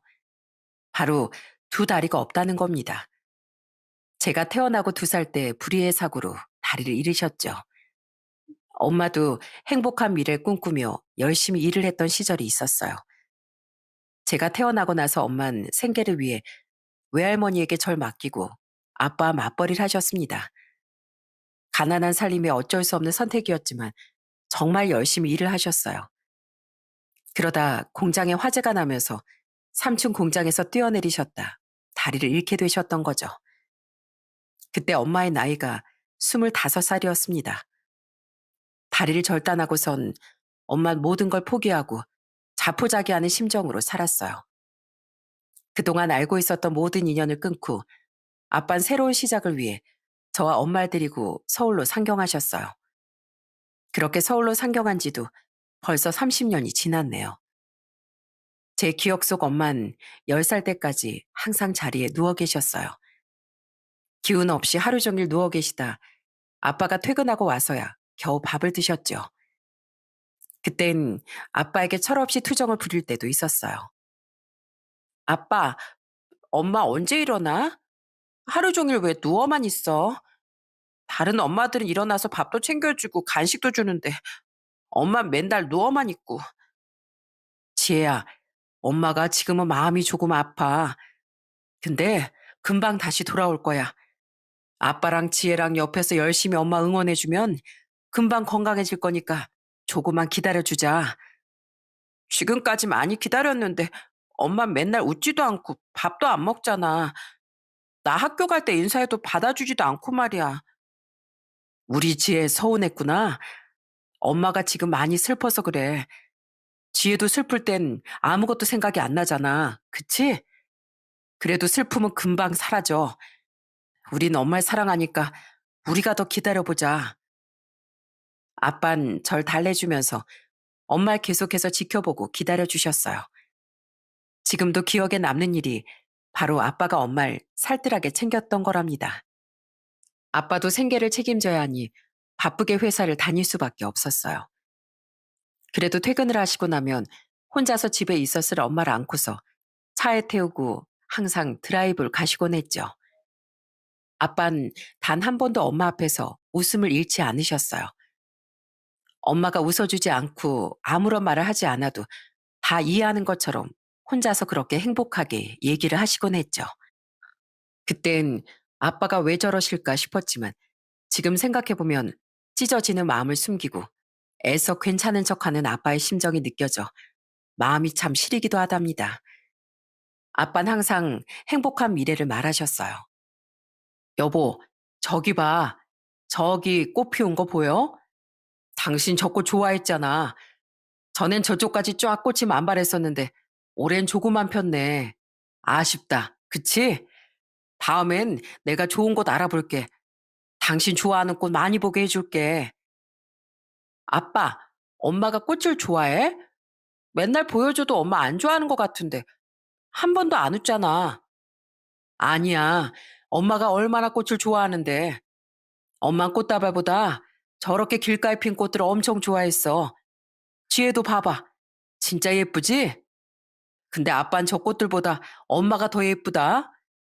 엄마 웃으면 이거보다 더 예쁜데 아빠가 또 반할까봐 엄마가 안 웃는가 보다. 사고가 났던 해 이후 제가 10살이 될 때까지 아빠가 무단히 노력을 했지만 엄마의 마음은 그때도 낫지 않았어요. 거의 8년이라는 세월을 아빤 혼자서 버티고 계셨던 거죠. 어느 날은 집안이 발칵 뒤집어졌을 때가 있었습니다. 학교 갔다가 돌아왔는데 집에 있어야 할 엄마가 온데간데 없이 사라진 거였죠. 퇴근하고 돌아온 아빠가 올 때까지도 전 엄마를 찾지 못했어요. 아빠 전 내내 엄마를 찾다가 해가 졌을 무렵이 되었을 때 겨우 엄마를 찾을 수 있었습니다. 엄만 휠체어를 타고 돌아가신 외할머니가 잠드신 곳에 찾아갔던 거였어요. 엄마를 발견하고서 화를 낼 것 같았던 아빤 그 길로 달려가 엄마를 와락 껴안으셨죠. 그러더니 어린아이처럼 엉엉 우셨어요. 당신, 당신 어쩌자고 여길 혼자 왔어? 어디 다친 데는 없어? 어떻게 왔어? 내가 데려다 주면 되는데 당신 장모님 보고 싶었구나? 그럼 말이라도 해주지. 한참 찾았잖아. 여보, 이제 그만하자. 나 더 이상 이렇게 살고 싶지 않아. 지혜도 커가고 이런 꼴로 어떻게 살 수 있겠어. 차라리 내가 없는 게 나아. 여보, 그런 말 하지 마. 어떻게 그런 소리를 할 수가 있어? 제발 나쁜 생각하지 마. 나 끝까지 당신 지킬 거야. 절대로 난 당신 손 안 놓을 거니까 제발 당신 먼저 놓지 마. 당신 놓아줄게. 두 다리 없는 나랑 언제까지 이렇게 살 거야. 지혜도 점점 커가는데 이런 엄마가 있으면 짐밖에 더 되겠어? 현실적으로 생각해. 당신 두 다리 없는 게 뭐가 어때서? 당신 이렇게 숨쉬고 살아있는 것만으로도 나한텐 행복이야. 내가 당신 깨어나지 못할까 봐 얼마나 기도했는데. 그러니까 그런 소리 하지 마, 여보. 우리가 어떻게 당신 없이 살 수 있겠어? 오열하는 엄마 아빠의 곁에서 저도 눈물을 흘릴 수밖에 없었습니다. 겨우 진정해 집으로 돌아오고 전 엄마를 위해 편지를 썼어요. 엄마, 난 엄마가 다리가 없어도 괜찮아. 내가 대신 다리가 돼줄게. 그리고 엄마가 매일 누워있어도 괜찮아. 아침에 학교 잘 가라고 안 해도 괜찮고 밥도 안 해줘도 괜찮아. 근데 엄마가 마음 아파하는 건 싫어. 엄마가 그렇게 울면 내 마음을 누가 콕콕 찌르는 것 같아. 그러니까 엄마 슬퍼하지 마. 아빠랑 난 엄마 하늘만큼 땅만큼 사랑해. 그래도 엄마가 힘내서 행복해지길 매일매일 기도하고 있어. 꾹 참고 기다릴 테니까 엄마도 조금만 힘내줘. 그날 편지를 엄마의 머리맡에 두고 학교를 갔는데 학교에 다녀오고서 집에 들어오니 엄마가 방 안에 누워있는 게 아니라 현관 문 앞에서 절 기다리고 계시더군요. 깜짝 놀란 절 엄만 처음으로 따뜻하게 안아주셨어요. 그때 떨리던 엄마의 목소린 지금도 생생해요. 지혜야, 엄마가 참 못났지? 우리 지혜는 이렇게 의젓하고 착한데 엄마는 아직도 철이 없어서 지혜한테 상처만 주고 말이야. 미안해. 엄마가 지혜한테 정말 정말 미안해. 엄마, 괜찮아. 아빠가 엄마 마음이 조금 아픈 거라고 했어. 조금만 기다리면 엄마가 돌아올 거라고 했거든. 난 얼마든지 기다릴 수 있어. 엄마, 이제 돌아왔어. 우리 지혜 고마워. 엄마 기다려줘서. 앞으로는 엄마 누워있지 않고 매일 이렇게 지혜를 반겨줄게. 정말? 와, 엄마 진짜? 어제 외할머니한테 소원 빌었는데 그게 이뤄졌나 봐. 그날 이후 엄만 전과는 전혀 다른 사람이 되었습니다. 아침에 일어나 절 배웅하기도 하고 저녁이면 저와 함께 퇴근한 아빠를 맞이하기도 했어요. 거기다가 직장에도 다니기 시작하셨어요. 다리를 잃었지만 엄마에겐 두 손이 남아 있었죠. 어릴 적부터 손재주가 타고났던 엄만 바느질을 정말 잘하셨거든요. 그동안 아빠 엄마가 오며 가며 몇 번씩 인사를 했던 수선집 사장님께 엄만 일자리를 부탁했고 수선집 사장님은 엄마의 부탁을 듣고 바로 일감을 주셨습니다. 전화 받고 내가 얼마나 놀랐는지 알아? 잘 생각했어. 수선하는 거야. 두 손만 멀쩡하면 되지 뭐. 다리 아픈 거 난 상관없어. 일만 잘하면 되니까. 바느질은 잘하지? 네, 저 바느질 정말 잘해요. 어릴 적부터 집에 옷은 제가 다 꿰매었어요. 그럼 잘하겠네. 재봉은 할 줄 알아? 못하면 내가 배워주고. 일단 수선하는 건 어느 정도 할 줄 알 테니까 오늘부터 시작해. 워낙 일이 많아가지고 나 혼자 하긴 버거워. 감사합니다, 사장님. 제가 근데 출퇴근하기가 힘들 수도 있는데 집에서 작업을 해도 되나요? 아니, 뭐 수선하는 건데 굳이 출퇴근을 안 해도 되지. 집에서 해. 재봉틀 하나 남는 거 있으니까 그거 가지고 가고. 주말엔 근데 와야 할 것 같아.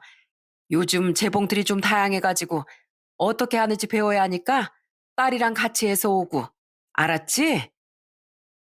그날 이후로 엄만 수선집에서 일을 하면서 돈을 버셨습니다. 아주머니는 정말 좋으신 분이셨어요. 엄마에게 무료로 재봉틀도 주시고 일감도 많이 주셨답니다. 엄만 그날 이후로 집에서 하루 종일 수선을 하셨어요. 워낙 손재주가 좋으셔서 금방 하나 뚝딱 수선하시곤 했죠. 늘 엄마와 일주일에 두세 번씩 수선집을 같이 가곤 했는데 그때마다 아주머니가 하셨던 얘기가 있었어요. 어머, 아유, 어떻게 이렇게 빨리 했어? 벌써 다 했어? 아이고, 손도 빨라라. 저번에 수선해 준 거 사람들이 어쩜 이렇게 깔끔하냐고 칭찬이 자자해. 내가 새로 수선사를 고용했다고 하니까 월급 꽤나 주겠다고 하더라니까. 감사합니다, 사장님. 일감 있으면 저한테 많이 주세요. 제가 집에서 잘 하고 올게요. 나야 일만 잘해주면 고맙지 뭐. 그리고 새로 들어온 재봉틀 주말에 가지고 가서 한번 써봐. 하나하나 배워가지고 나중에 여기 수선집 물려받아도 되겠네. 난 이제 수선집 하는 거 지겨워서 말이야. 내 후계자로 삼을 테니까 한번 열심히 배워봐. 그리고 엄마를 응원해주는 사람은 또 한 명이 있었죠. 바로 아빠랍니다. 아빠는 항상 퇴근 후 엄마의 손을 주물러주면서 응원을 해주시곤 했어요. 하루 종일 미신기, 손 바느질을 하면서 고생했을 엄마 손을 하나하나 어루만지셨죠. 일을 하면서 점점 더 밝아지는 엄마 모습을 보며 누구보다 기뻐하셨던 분도 아빠셨습니다.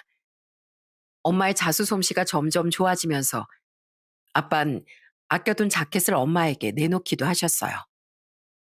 여보, 나 여기에 자수 하나 넣어줘. 당신이 여기 자수 넣어주면 내가 기분이 너무 좋을 것 같아. 당신이랑 항상 함께 있는 것 같잖아. 여기에요? 아유, 정장 자켓인데 여기에 자수 넣으면 좀 이상할 것 같은데. 그냥 나중에 셔츠 안쪽에 살짝 넣어줄게요. 아니야. 여기 큼지막하게 넣어줘. 당신 좋아하는 꽃 자수 있잖아. 그거 넣어주면 딱 좋을 것 같은데. 서둘러서 하지 말고 당신 손 안 아플 때 쉬엄쉬엄 해줘.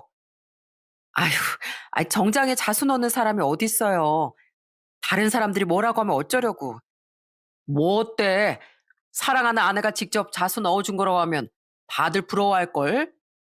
내가 좋아서 그래. 당신 하고 싶은 거 다 넣어도 되니까 여기 큼지막하게 꼭 넣어줘. 그런 아빠의 성화에 엄만 정성스럽게 꽃 자수를 조그맣게 넣어주셨죠. 아빤 그날 이후로 그 자켓을 가장 좋아하는 옷이라며 하루도 빼놓지 않고 입으셨어요. 누군가 봤을 땐 뜬금없이 있는 자수였지만 아빠에겐 소중하고 귀중한 엄마의 선물이었죠. 지금도 아빤 그 자켓을 종종 입으시곤 해요. 이제는 거의 낡아서 버려야 할 정도인데 절대로 버릴 수 없다면서 두고두고 간직하고 계시답니다. 아빠에게 선물한 것처럼 엄만 저에게도 자수 선물을 해주셨는데요. 손수건에 제 이름과 예쁜 꽃 자수를 넣어서 챙겨주시곤 했어요. 아침마다 곱게 접힌 손수건을 제 교복에 챙겨주시곤 했답니다. 지혜야, 이거 엄마가 이번엔 은방울꽃 자수를 넣어봤는데 어때? 예쁘지? 처음 해본 건데 너무 예쁘게 잘 나와서 다행이야. 우와, 엄마, 이제 엄마 완전 고수야. 이거 가져다가 팔아도 되겠어. 우리 장사해볼까? 진짜 잘 팔릴 것 같아. 우리 이거 팔아서 부자 되는 거 아니야? 농담은 은방울꽃 꽃말이 뭔지 알아? 뭔데? 다시 찾은 행복이래. 우리 가족 다시 이렇게 행복하게 잘 지내서 엄마 너무너무 행복해. 우리 지혜도 항상 행복하라고 엄마가 이렇게 자수 넣은 거야. 이후로도 엄만 항상 제 행복을 기원하면서 자수를 넣어주셨어요. 그 마음을 알기에 전 소중하게 손수건을 가지고 다녔죠. 학교에서 한 번씩 꺼낼 때면 친구들은 절 너무나 부러워했습니다. 어디서 파냐면서 궁금해하는 친구들도 많았어요. 집에 돌아와 이 얘기를 엄마에게 해줄 때면 엄만 소녀같이 좋아하셨어요. 그 해맑은 웃음이 절 더 기운나게 했죠. 엄마 기분 너무 좋다. 그렇게 인기가 많았어? 진짜 이참에 자수 손수건 한번 팔아봐. 그래, 엄마. 잘 생각했어. 친구들이 나 얼마나 부러워하는지 알아? 처음에 어디서 산 줄 알았대. 엄마가 그만큼 솜씨가 좋다는 거지. 수선집 아줌마도 엄마 손재주 너무 좋다고 하셨잖아. 그러니? 그럼 엄마가 다음에 엄청 큰 손수건에 자수 많이 넣어서 줄게. 우리 지혜 기분 좋으라고 아예 여러 개 만들어줘야 되겠다. 그 뒤로도 엄만 꾸준히 수선 일을 시작하시며 점점 기운을 되찾으시고 나중엔 활기도 찾으셨어요. 다린 불편하셨지만 누구보다 행복하게 잘 지내셨죠. 그렇지만 항상 좋은 일만 있는 건 아니었습니다.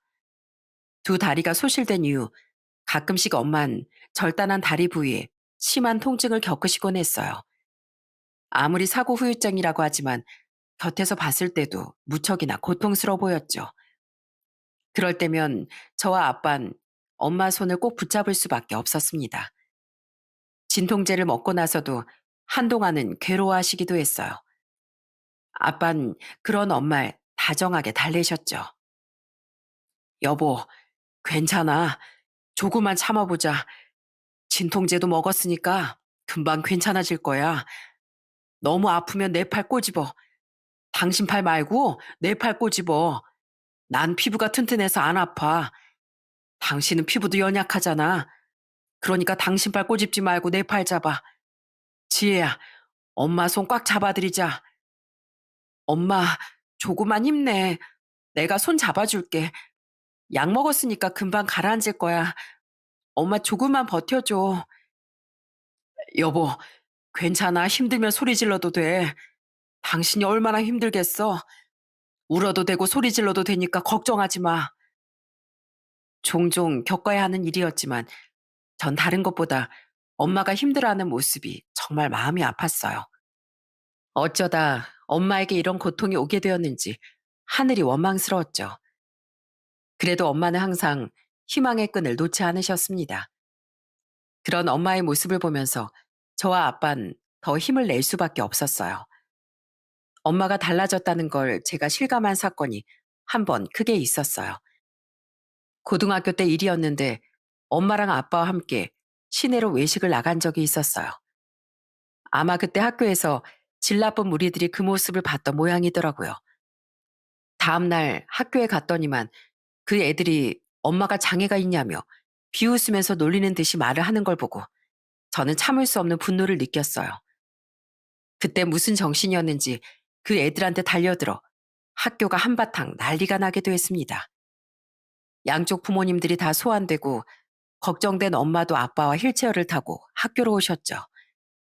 역시나 개념 없던 그 아이들은 자신들의 부모를 닮았더라고요. 지금도 그 부모들이 했던 얘기만 생각하면 자다가도 열불이 날 정도랍니다. 참, 이래서 가정 환경이 중요한 건데 우리 애들이 뭐 틀린 말 했어요? 장애가 있으니까 장애라고 하지 뭐 다른 말 했냐고. 그거 가지고 다짜고짜 때리는 게 말이나 돼요? 저 이번 일 절대 그냥 못 넘어갑니다. 제 정학 처분이라도 내려주세요. 어머님, 지혜가 먼저 때리긴 했지만 다른 학생들 얘기 들어보니까 옆에서 많이 놀렸더라고요. 이제 고3인데 정학까지 하는 건 너무 큰 처벌인 것 같습니다. 교내 봉사 정도로 마무리하시는 게. 네? 내가 이래서 없는 집 애들이 싫어하는 거야. 가난하면 선생이 벌써부터 싸고 돌잖아. 절대 용서 못하니까 정학 처분 내려요. 저기요, 아줌마. 우리 애가 먼저 때린 건 잘못했지만 그쪽에도 사과해야죠. 다른 애들이 다 보는 자리에서 엄마 장애인이라고 놀렸다던데 그건 왜 사과 안 하시죠? 듣자 하니 내년에 대학도 학교장 추천 수시로 간다던데 이렇게 하는 애가 학교장 추천으로 가도 되는 건가요? 저 정식으로 교육청에 접수해도 되나요? 아니, 뭐, 그런 게 아니라, 하여튼가 때린 건 잘못한 거잖아요. 예, 저희 애가 먼저 때린 건 잘못했습니다. 그건 사과드리죠. 그런데 그쪽에서도 사과를 해야 하는 거 아닙니까? 제 장애가 우리의 잘못도 아니고 사과하세요. 사실 전 그때 엄마가 먼저 사과라면 어쩌나 걱정이 많았어요. 전 하나도 미안하지 않았거든요. 그런데 당당한 엄마의 모습에 저 또한 기죽을 필요가 없다는 생각이 들었습니다. 다행히 학교 봉사활동으로 그 사건은 마무리가 됐지만 전 그날 이후로 엄마에 대한 시선이 많이 달라졌어요. 이젠 연약한 엄마가 아닌 당당하고 강한 엄마라고 생각이 들었죠. 그날 집으로 돌아가면서 엄만 정말 생각지도 못한 말을 꺼내셨어요. 그 말을 듣고 저와 아빤 빵 터질 수밖에 없었답니다. 아휴, 사실 아까 심장 터지는 줄 알았지 뭐야. 저쪽 집에서 기어코 정학 내려라 하면 어쩌나 얼마나 떨렸는지 알아? 아휴, 10년 감수했네. 뭐? 엄마, 나 아까 엄마 장군인 줄 알았어. 우리 선생님도 깜짝 놀라시던데? 근데 속으로는 엄청 떨고 있었던 거야? 그치. 엄마 학교 처음 왔잖아. 엄마 막 이상한 사람으로 낙인 찍히는 거 아니겠지? 그래도 우리 지혜가 엄마 대신 싸워준 거라고 생각하니까 막 속에서 용기가 생기더라고. 뭐 때린 건 혼나야 하지만 잘했어, 지혜야. 우리 딸이 누구 닮았나 했더니만 당신 닮았네. 커서도 걱정 없겠어. 누군가에겐 심장 떨리는 일이었겠지만 저희 가족에겐 그날의 사건이 더 저희를 돈독하게 만들어주는 일이 되었죠. 저는 더욱 열심히 공부를 했고 좋은 대학에도 진학할 수 있었어요. 대학이 집에서 통학하기엔 조금 멀어 기숙사에 들어가게 됐는데 한 가지 고민이 있었답니다. 바로 엄마가 혼자서 잘 지낼 수 있을까 하는 걱정이었죠. 그런데 제 걱정과는 다르게 엄만 기다렸다는 듯이 외출을 시작하시더라고요. 하루는 집에 갔더니 열심히 무언가를 준비하고 계시는 엄마를 보게 되었습니다. 엄마, 뭐해? 이게 다 뭐야? 엄마 뭐 강의라도 나가고 있어? 아, 엄마 요즘 복지관 다니거든. 거기서 특별 강의로 바느질 강의 해달라는 거 있지?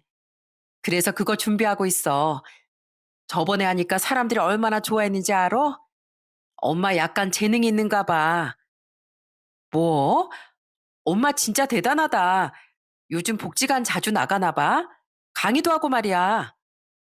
복지관에서 엄마를 얼마나 기다리는데 다들 바느질 좀 해달라고 난리야 난리. 이 재밌는 걸 왜 이제 알았는지 몰라. 사람들도 얼마나 좋은지 알아? 요즘은 아빠가 서운해한다고. 엄만 시간이 지날수록 더 건강해지시고 밝아지셨죠. 그런 엄마의 모습을 보며 저 역시 열심히 살아야 되겠다 다짐하곤 했어요. 성인이 되고선 저도 연애를 하기도 했는데요. 연애하면서 결혼 얘기를 꺼냈던 남자친구도 종종 있었답니다. 그럴 때면 전 항상 엄마 얘기를 먼저 꺼내곤 했어요. 처음엔 제 얘기를 듣고서 남자친구들 반응이 대부분 똑같았죠. 어머님 정말 고생 많으셨겠다. 지혜 네가 이렇게 잘 큰 것도 다 어머님 덕분인가 봐. 다음에 내가 꼭 인사드리러 갈게. 이런 말 해줘서 고마워. 나야말로 고맙지. 솔직히 가볍게 받아들일 수 있는 일은 아니라는 거 알아. 결혼 얘기 나오니까 하는 말이야. 알고 있어야 하잖아. 우리 집에도 내가 얘기해 둘게. 우리 얼른 결혼해서 양가 부모님한테 잘해드리자. 나도 지혜네 부모님께 정말 잘할 테니까 나만 믿어. 처음엔 오히려 거부감이 한 번도 들지 않을 정도로 담담하게 반응하는 남자친구가 고맙기도 했습니다. 다들 괜찮다면서 별거 아니라는 식으로 말을 하니 저도 마음을 많이 놓았었죠. 그런데 정말로 집에 소개를 해주고 헤어진 날이면 어김없이 먼저 저에게 헤어짐을 고하더라고요. 그 이유 역시 늘 한결같았어요. 사실 난 아무렇지 않을 거라고 생각했거든. 근데 막상 어머님 상태를 보니까 난 받아들이기 힘들 것 같아. 미안해, 지혜야. 지혜 너만 생각하면 헤어지고 싶지 않지만 결혼은 현실이잖아. 이해하지? 어떻게 그럴 수가 있어? 내가 얘기했잖아. 애초에 처음부터 얘기했던 건데 이제 와서 헤어지자고? 그럼 장애 있는 부모 네가 평생 모실 거잖아. 난 그럼 어떻게 하라고? 너네 부모까지 부양하면서 살라는 거야? 너 진짜 이기적인 거 아니야? 그리고 상태를 정확히 말을 했어야지. 이건 네 잘못도 있어. 어쨌든 난 너랑 결혼 못하겠으니까 헤어져. 1년은 사귀었던 남자친구도 3년 내내 사귀었던 남자친구도 모두 저희 집에 인사를 가고 난 후 제게 헤어지자고 통보를 했었죠. 정말 큰 상처를 받았지만 전 부모님께 이 사실을 털어놓을 수는 없었어요. 아무리 숨겨보려고 했어도 엄만 눈치로 어느 정도 예상을 하시는 듯 했습니다. 하루는 절 슬며시 부르시더니 조용히 물어보시더라고요. 혹시 지혜야, 너 남준이랑 헤어진 이유 이 엄마 때문이야? 너희 3년 동안 사귀었는데 갑자기 헤어졌다고 해서. 아니야, 엄마 그런 거 아니고 사실 남준이가 전처럼 좋지 않아서 그랬어. 결혼한다고 생각해보니까 더 부담되더라고. 그래서 더 늦기 전에 헤어지자고 했지 뭐. 진짜야? 엄마한텐 솔직히 말해도 돼. 엄마 늘 각오하고 있었어. 무슨 각오야 각오는. 그런 거 아니라니까. 절대 그런 거 아니니까 이상한 생각하지 마. 그리고 만에 하나 그러더라도 내가 그런 사람이랑 결혼하겠어? 그런 사람이랑은 죽어도 결혼할 생각 없어. 몇 번의 경험 이후 전 결혼에 대해 크게 생각을 하지 않았어요. 굳이 결혼을 하지 않고서도 평생 엄마 아빠와 행복하게 살아도 좋겠다 싶었죠. 그러다 30대 초반이 되었을 때 전 운명의 그 사람을 만나게 됐습니다. 지인이 간곡한 부탁을 하는 바람에 자리라도 한번 나가야 되겠다 싶어서 나간 소개팅 자리였어요. 그런데 제 앞에 너무 괜찮은 사람이 앉아 있었죠. 마음을 다잡고 냉정해지자고 생각하고 집안 상황에 대해 첫 만남에 다 털어놨는데 그 사람은 그게 뭐가 문제냐며 대수롭지 않게 생각하더라고요. 처음에 그 사람의 말이 진실이 아니라고 생각했어요. 절 꼬셔내려고 아무 말이나 한 거라 단정했죠. 그런데 그 후로도 그 사람은 저에게 꾸준히 호감을 표현하더라고요. 무슨 생각이었는지 전 왠지 그 사람을 믿고 싶어졌습니다. 그래서 마음을 받아줄 수밖에 없었죠. 아마 그게 운명이었던 것 같아요. 잘 알지도 못하는 사람이었는데 무작정 믿고 싶다는 마음이 들었거든요. 그렇게 그 사람은 제 남자친구가 되었습니다. 남자친구는 심성이 참 착한 사람이었어요. 주말마다 가끔씩 가족들과 봉사활동을 간다고 했는데 그 이유가 참으로 놀라웠어요. 어릴 적부터 엄마가 봉사활동을 많이 다니셨는데 주로 장애인 복지관에 갔었거든. 그때마다 사람은 외형은 다를 수 있지만 마음은 똑같다는 걸 알게 됐지. 그러니까 지혜 너도 걱정하지 마. 우리 집에선 오히려 어머님 대단하다고 생각하실걸? 정말 그러실까? 난 우리 엄마가 진짜 훌륭하고 좋으신 분이라는 거 알지만 사실 사람들의 편견이라는 것도 있으니까. 그런 거라면 걱정하지 말라니까. 난 우리 부모님 절대 그러지 않을 거라고 믿어. 나도 그렇고 분명 지혜 어머님 아버님은 좋으신 분일 테니까 우리 부모님도 좋아하실 거야. 남자친구와 연애를 하면서 되도록 집엔 천천히 알리고 싶었어요. 혹시나 또 헤어지게 되면 엄마가 슬퍼하시진 않을까 걱정을 했기 때문이었죠. 그런데 남자친구는 항상 저희 집에 인사를 하고 싶어 했습니다. 전 왜 그런가 이해를 하지 못했죠. 하루는 절 데려다 주면서 갑자기 화장실이 급하다며 저희 집에 들려야 되겠다고 하더라고요. 제가 말릴 틈도 없이 저를 데리고 집 앞으로 가 초인종을 눌렀죠. 문을 연 아빤 저와 함께 서 있는 남자친구를 보고선 더 놀라셨어요. 그리고 아빠보다 더 놀라신 건 엄마였습니다. 남자친구는 웃으면서 인사를 하곤 바로 엄마 곁으로 향하더라고요.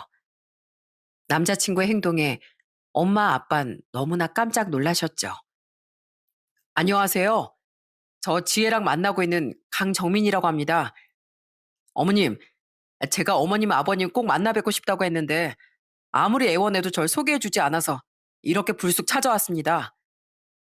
어머, 우리 딸이 연애하는 줄은 몰랐네. 반가워요. 난 지혜 엄마예요. 지혜가 왜 이렇게 예쁜가 했더니 어머님을 쏙 빼닮아서 이쁜 거였네요. 어머나 세상에. 어떻게 자기 아빠 닮은 사람을 데리고 왔어. 엄마의 보고서도 놀라는 거 없이 싹싹하게 대하는 남자친구를 보면서 참 괜찮은 사람이라는 생각을 다시 한번 하게 됐습니다. 그날 남자친구는 아빠, 엄마랑 함께 2시간을 넘게 수달 떨다 집으로 갔죠. 엄마, 아빠는 너무 마음에 든다면서 좋아하셨어요. 그리고 어느 날이었습니다. 그날은 남자친구가 저희 집에서 저녁밥을 먹고 싶다며 왔던 날이었어요. 밥을 다 먹고 다 같이 모여 과일을 먹고 있는데 뜬금없이 남자친구가 무릎을 꿇었죠. 남자친구 입에서 나온 말에 온 가족이 깜짝 놀랐습니다. 어머님, 아버님, 저 지혜랑 결혼하겠습니다.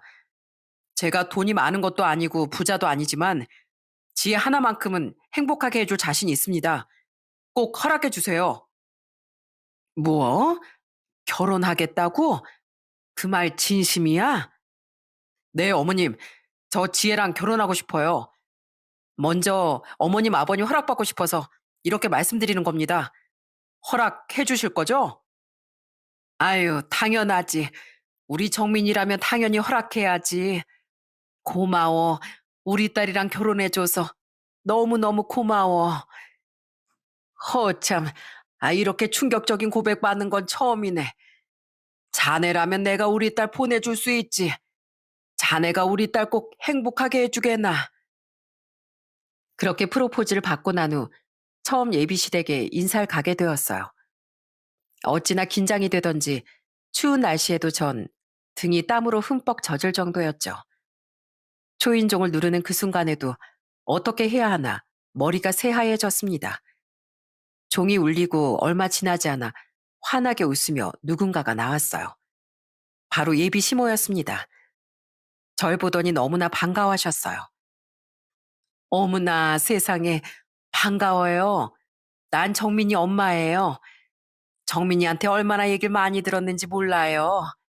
아유, 이렇게 고운 여자친구가 있었으면 진작에 소개 좀 해주지. 안녕하세요. 저는 손지혜라고 합니다. 어머님, 이거 받으세요. 내가 좋아하는 과일이네. 아유, 어떻게 알고. 얼른 들어와요. 날씨도 추운데. 손이 아주 꽁꽁 얼었겠네. 따뜻하게 국 데웠으니까 바로 밥 먹어요. 그날 인자하신 예비 시모의 웃음에 전 마음이 사르르 녹는 듯 했습니다. 한 가지 마음에 걸리는 게 있었다면 바로 엄마의 두 다리 얘기를 어떻게 꺼낼까였어요. 그런데 제 걱정과는 다르게 예비 시모께선 먼저 그 얘기를 꺼내주셨죠. 잔뜩 긴장하면서 얘기를 들었는데 생각했던 것과는 다른 말을 해주시더라고요. 저는 놀랄 수밖에 없었습니다. 어머님 얘긴 들었어요. 많이 걱정했죠? 아무래도 사람들이 다 생각이 다르니까. 어, 우린 그런 거 중요하다고 생각 안 해요. 오히려 어머니께서 정말 대단하시네. 나도 남편 없이 우리 애 혼자 키우면서 힘들었는데 어머니께선 얼마나 많은 노력을 하셨겠어. 좋게 생각해 주셔서 정말 감사합니다. 나도 살다 보니까 자식 키우는 게 제일 어렵더라고요. 멀쩡한 나도 힘든데 어머니께선 정말 뼈를 갈고 키우셨을 거야. 그런 부모님 밑에서 자랐으니 안 봐도 좋은 사람이라는 걸 누구보다 잘 알지. 난 애초에 허락했어. 가족으로 대환영이에요. 어떠한 불편함 없이 예비 시모는 온전히 절 받아주셨습니다. 그런 모습에 감동을 할 수밖에 없었어요. 이후에도 몇 차례 시댁에 가서 식사도 하고 밖에서 만나기도 했습니다. 몇 번의 만남을 갖는 동안 예비 시모는 저에게 진심으로 잘해주셨죠. 저를 많이 배려해 주신다는 걸 느끼게 된 적도 있었어요. 그날은 시댁에서 밥을 먹게 된 날이었어요. 이런 말 좀 부담스러울 수도 있어서 내가 못했는데 혹시 전화번호 좀 알려줄 수 있어? 그럼요, 어머님. 당연히 알려드릴 수 있죠. 내가 뭐 시집살이 하려고 그러는 게 아니라 그래도 이렇게 서로 연락처는 알아야 할 것 같아서 말이야. 급한 일이 있을 수도 있으니까 그런 거야. 괜찮아요, 어머님. 제 연락처 알려드릴 테니까 편하게 연락해 주셔도 돼요. 그날 그렇게 전 예비 시모와 연락처를 교환하게 되었어요. 그게 멈췄던 운명이 다시 이어질 거라는 생각은 그땐 하지 못했습니다. 그런데 연락처를 교환하고 며칠 뒤 예비 시모가 갑작스럽게 저에게 전화를 해오셨어요. 그리고 그 전화를 받고서 저는 깜짝 놀랄 수밖에 없었습니다. 지혜야, 너 SNS 사진 이거 누구니? 네 엄마 사진 맞아? 여기 계신 여성분이 네 엄마 맞니? 네, 어머님. 저희 엄마 맞아요. 근데 왜 그러세요? 혹시 어머니 성함이 김정자 맞아? 네. 어떻게 아셨어요? 저희 엄마 이름 맞아요. 아이고 세상에. 어떻게 이런 일이. 지혜야, 너희 집이 어디라고 했지? 지금 바로 갈게. 집에 엄마 계시지? 지금 갈 테니까 너도 집으로 올 수 있지? 서두르는 예비 시모의 말에 전 영문을 모른 채 집으로 향할 수밖에 없었어요. 집에 도착을 하니 얼굴이 하얗게 사색이 된 예비 시모가 예비 남편과 함께 곧이어 도착을 했죠. 떨리는 목소리로 집으로 가자는 말을 듣고 전 바로 집으로 향했어요. 문을 열자마자 예비 시모는 다급하게 집 안으로 들어오셨습니다. 그러더니 거실에 앉아있는 엄마를 보고 바닥에 주저앉으셨어요. 그 모습을 보고선 저와 예비 남편은 깜짝 놀랐죠. 어, 언니, 언니 맞지? 정자 언니 맞지? 나야, 나, 양수미. 나 모르겠어? 언니, 어떻게 언니가 여기 있어? 어디서 어떻게 살았어? 내가 얼마나 찾았는데, 언니를 내가 얼마나 찾았는데. 어머, 수미야, 네가 어떻게 여기, 아유, 수미야, 잘 살았어? 미안하다. 내가 너한테 연락도 안 하고. 언니, 다리, 다리는 괜찮어? 내가 언니를 얼마나 찾았는지 알아? 갑자기 아무도 모르게 없어져서 내가 몇십 년을 찾았는데, 이렇게 가까이 살고 있었을 줄이야. 다 내 잘못이야. 내가 언니를 빨리 찾지 못해서 미안해. 서로를 확인하고 부둥켜 안고 우는 엄마와 예비 시모를 보고 그때 너무나 놀랐어요. 그리고 뒤이어 깜짝 놀란 저와 예비 남편에게 두 분은 놀란 얘기를 꺼내셨죠. 두 분은 바로 어릴 적 누구보다 애틋했던 공장 동료였다고 했습니다. 그때 저희 엄마도 24살 어린 나이였는데 자신보다 2살이나 더 어린 예비 시모가 눈에 들어왔다고 하시더군요. 텃세가 심했던 그때 그 시절 예비 시모를 지켜줬던 게 바로 저희 엄마였답니다. 그때 언니가 나 지켜준 덕분에 거기서 1년 동안 일도 하고 돈도 많이 모았어. 언니 아니었으면 아마 거기서 버티지 못했을 텐데 지금도 생각해보면 얼마나 고마운지 몰라. 뭘 그거 가지고 그 어린아이가 이젠 흰머리도 나고 우리 참 다시 만나는데 오래도 걸렸다. 그치? 언니 그때 기억나? 거기 관리자가 우리 애 아프다고 야간 작업 못하겠다고 하니까 그만두고 나가라고 소리쳤던 날 있잖아. 그때 언니가 나 대신 일 다 할 테니까 보내주라고 했었지? 그 아이가 정민이야. 언니 덕에 그날 병원도 잘 갔다 오고 열도 잘 내렸어. 어머, 그래 맞아. 그때 하루 종일 눈물 흘리면서 일하는 거 보고 내가 얼마나 안쓰러웠는데. 그날 이후로 우리가 친해졌지 아마? 아휴, 어떻게 인연이 이렇게 되니? 참 사람 인연 희한하다 정말. 그때 그 시절엔 공장 텃세가 굉장히 심했다고 했어요. 그래서 하루도 못하고 그만두는 사람들도 정말 많았는데 예비 시모는 그때 아이도 있고 생계도 어려워 어떻게든 버티려고 했지만 어린 나이라 그런지 유독 사람들이 많이 괴롭혔다고 하더라고요. 그 모습을 보면서 자신과 비슷하다 생각을 하셨는지 엄만 예비 시모를 지켜주셨다고 했어요. 이후에 저희에게 많은 얘기를 해주셨는데 예비 시모가 엄마를 더욱 따르게 되었던 사건이 몇 번 있었다고 하셨어요. 예비 시부는 남편이 어렸을 적에 돌아가셨거든요. 그때 시부는 공장에서 일을 하다가 갑작스런 사고로 세상을 떠나셨다고 들었는데 장례식장에 저희 엄마가 내내 상주하며 도움을 줬다고 하시더라고요. 언니, 그거 기억나? 우리 애 아빠 사고로 갑자기 죽었을 때 경황 없는 날 대신에 언니가 장례식도 대신 준비해주고 그랬잖아. 솔직히 공장에서 사람들 누구라도 올 줄 알았는데 언니만 와서 도와줬어. 그치? 맞아. 그때 내가 그 다음날 얼마나 싸운 줄 알아? 사람들이 어찌나 정이 없던지 참. 네 남편 소식 듣고 내 마음이 너무 안 좋더라. 그 어린 자식을 두고 편하게 눈이나 감을 수 있을까 싶은 생각도 들고 말이야. 무엇보다 네가 얼마나 충격이었겠어. 그래, 그땐 정말 하늘이 무너지는 줄 알았지. 그래도 언니 덕분에 잘 견뎠어. 장례식장에서 내내 내 곁에 있어줬잖아. 아마 그때 이후로 우리 더 친해졌지? 이렇게 두 분의 얘기를 듣다 보니 저희는 이번 만남이 처음이 아니라는 것도 알게 되었어요. 이미 아주 오래전 저희가 어릴 때 남편과 저는 몇 번이나 만났던 사이였습니다. 아이, 그러고 보니 너희들 소개팅으로 만난 게 첫 만남이 아니네. 너희 어릴 적에 얼마나 잘 놀았는지 알아? 기억은 못하겠지만 쉬는 날이면 우리 둘이서 애들 데리고 공원에 자주 갔는데 말이야. 맞아, 언니. 그때 기억나? 언니가 우리의 장난감 엄청 사줬잖아. 계절마다 옷도 사주고 먹을 것도 잔뜩 사주고. 그때 너무 힘들어서 내가 언니 딸한테 아무것도 못 해주는 것 같아 미안했는데 이렇게 다시 만나게 되니까 진짜 신기하다.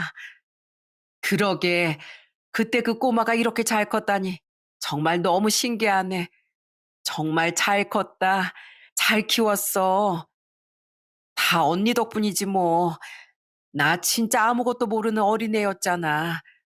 언니가 우리 애도 봐주고 이것저것 사주고 언니 아니었으면 내가 어떻게 이렇게 잘 키울 수 있었겠어. 그때 정말 고마웠어. 다 언니 덕분이야. 그 후로도 예비 시모는 종종 저희 집에 오시고서 엄마랑 이런저런 얘기를 나누셨죠.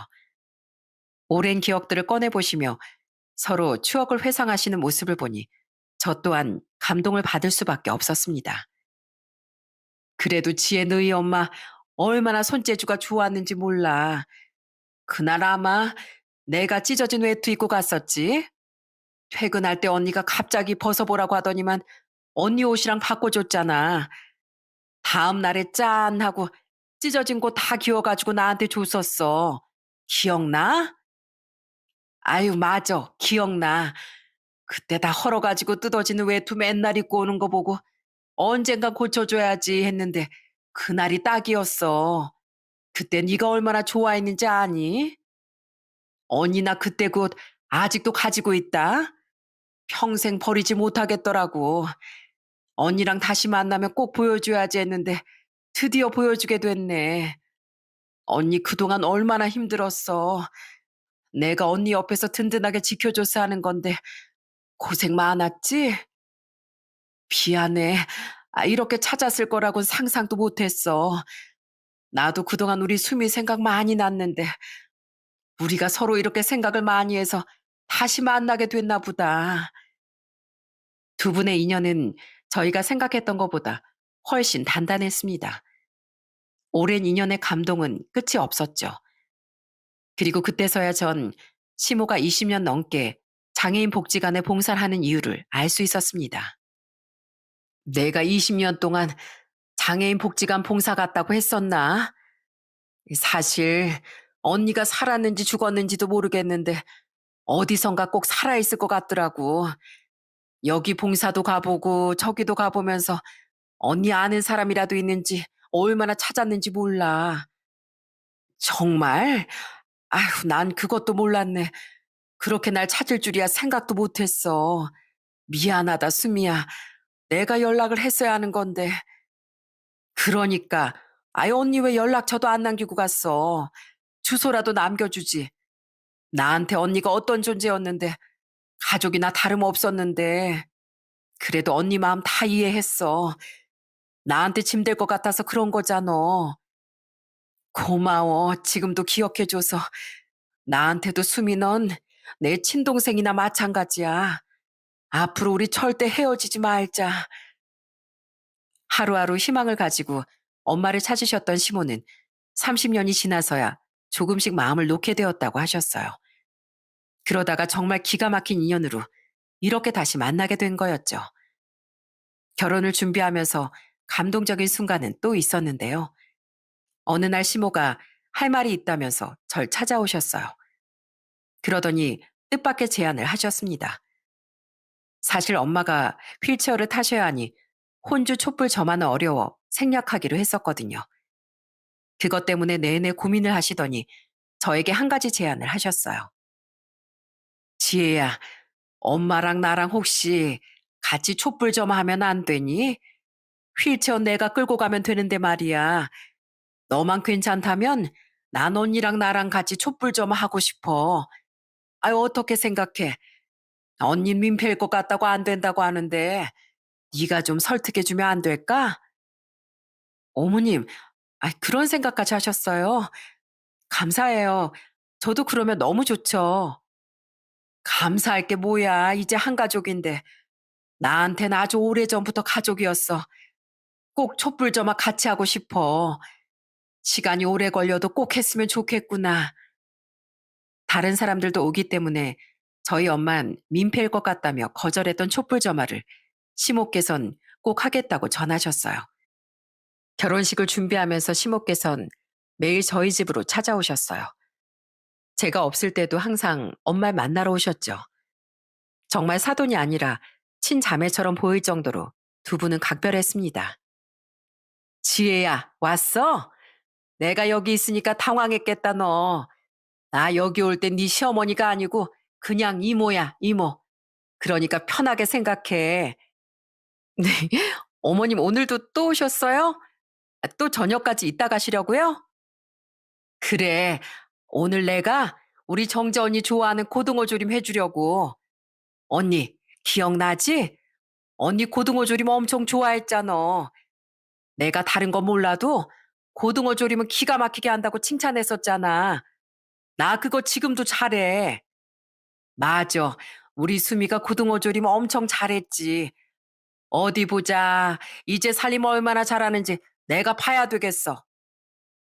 지금도 잊지 못하는 날은 바로 대망의 결혼식 날이랍니다.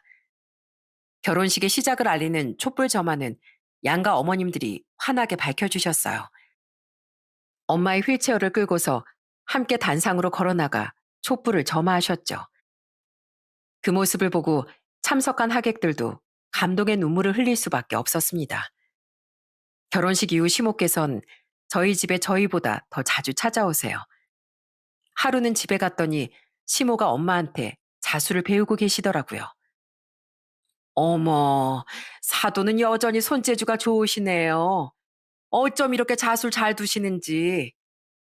내가 원래 손재주는 좋았지. 그나저나 우리 언제 여행 가? 우리 남편 빼고 갈까? 아유, 형부터 서운해하면 어쩌려고. 아유, 몰라. 남편은 다음에 끼워주자고. 우리 다음엔 아예 해외로 갔다 오자. 너랑 같이 가면 해외도 갈 수 있을 것 같아. 엄마와 시모는 둘도 없는 친자매처럼 행복하게 잘 지내고 계시답니다. 아빠도 밝아진 엄마를 보며 시모에게 정말 고마워하세요. 참 인연이라는 게 신기하죠? 저도 이런 인연이 세상에 있을까 싶었는데 정말 사람 일은 한 치 앞도 모른다는 게 사실인 것 같습니다. 가끔 길을 지나갈 때면 이렇게 스쳐 지나간 사람이 내 깊은 인연은 아니었을까 하는 생각이 들 때도 있답니다. 그래서 어떤 시절에 만난 사람이든지 항상 진심을 다해 잘해야 하는 것 같아요. 누군가에게 나눈 사소한 호의가 그 사람의 생명도 살릴 수 있다는 거 아시나요? 나에겐 그저 작은 호의일지 몰라도 다른 사람에겐 마음을 바꿀 수 있는 결정적인 계기가 되기도 하죠. 엄마와 시모의 관계처럼 엄마, 아빠가 저에게 주신 사랑처럼 저 또한 지금의 소중한 사람들을 더 사랑하고 아끼려고 합니다. 여러분들도 주변의 소중한 사람들과의 인연을 항상 소중하게 생각하시길 바랄게요. 제 이야기는 여기서 마치겠습니다. 늘 행복하시고 건강하세요.